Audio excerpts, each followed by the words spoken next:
Tu viens de recevoir ton chien, ton chiot est à la maison. Qu'est-ce qu'on fait en premier? C'est quoi les priorités quand on a un bébé chien? On est pressé peut-être de lui apprendre le assis, couche, reste. Est-ce que c'est la priorité?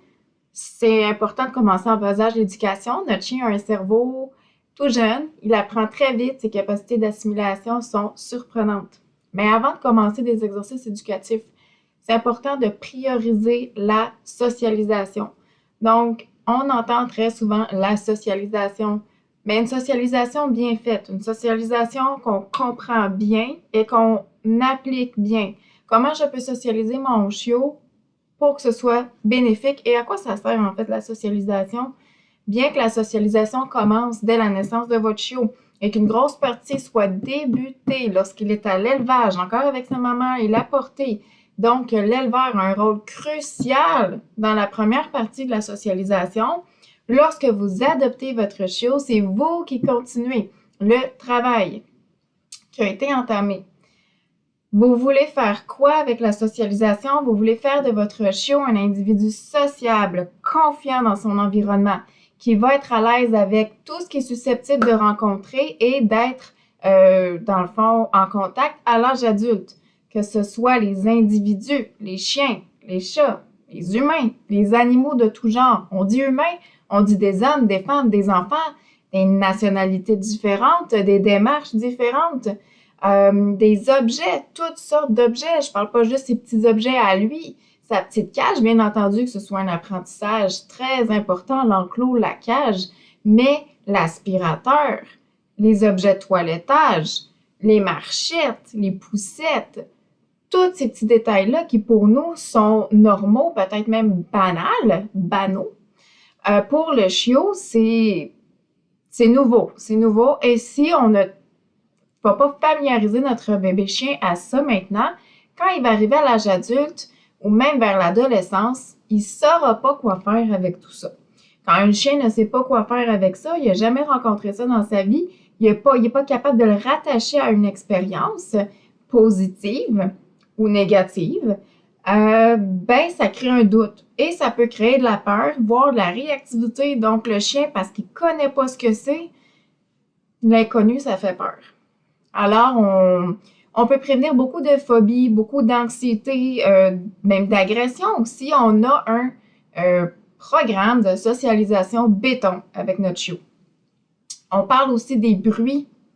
On parle des textures de sol, la roche, le ciment, le gazon, le tonnerre, les éclairs, le vent, la neige, toutes ces petites choses-là. C'est bien d'avoir une liste parce que si on a une liste, ben au moins, on n'oubliera pas des choses. C'est sûr qu'on ne pourra jamais socialiser notre chiot à tout. Il y en a ben trop des choses. Il faut faire attention aussi à l'excès. Donc, oui, notre chiot, il va falloir qu'on lui fasse vivre des centaines d'expériences. C'est des centaines d'expériences, bonnes expériences.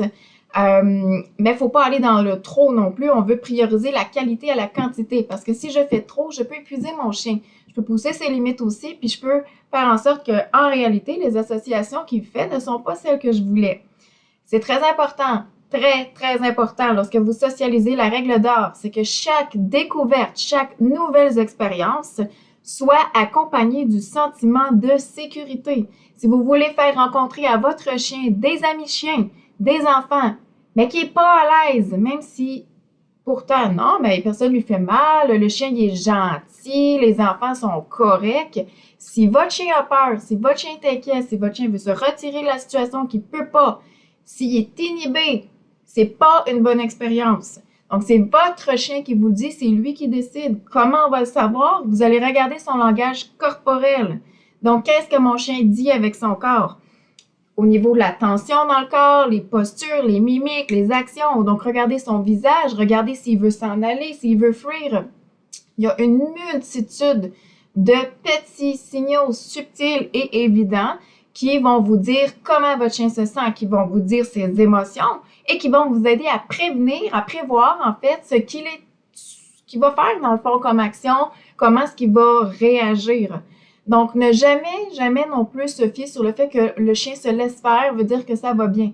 C'est pas parce que votre chien se laisse faire qu'il est nécessairement bien. La tactique numéro 1 du chiot, c'est d'attendre que ça passe lorsqu'il n'est pas confortable. Alors, c'est de voir, est-ce que mon chien il est vraiment confortable ou il est en train, il est en évitement puis il subit. Donc, demandez-lui souvent, observez votre chiot, utilisez des choses agréables pour lui dans le but de créer des associations positives. À cet âge-là, si vous exposez votre chiot aux nouveautés en respectant son rythme, en y allant doucement, sans que ce soit trop nombreux, trop fréquent, trop épuisant, ça devrait fonctionner assez simplement. Si vous allez le répéter aussi, mais si vous ajoutez des choses de valeur, que vous ajoutez de la nourriture qu'il aime, que vous ajoutez des surprises, des jouets, quelque chose pourquoi il a de l'intérêt et qu'il aime, bien là, vous allez aller encore plus vite et vous allez créer des associations plus solides. Alors, à l'âge adulte, votre chien va pouvoir associer toutes ces choses-là. Ah, la poussette, ah, un homme, ah, ci, ah, ça, ah, les bruits. Il sait ce que c'est. Non seulement il sait ce que c'est, mais quand il a entendu ça, quand il a vu ça, quand il a été en contact avec ça, c'était amusant, c'était plaisant. Alors, à l'âge adulte, le chien qui est capable de s'adapter à différentes situations, qui est sociable avec les gens, donc ça vous facilite la vie. Alors, la socialisation, c'est vraiment la priorité. Je vous parle bientôt au niveau éducatif, les exercices qu'on veut commencer en premier lorsqu'on a bébé chien, parce qu'il y a quand même un ordre de priorité.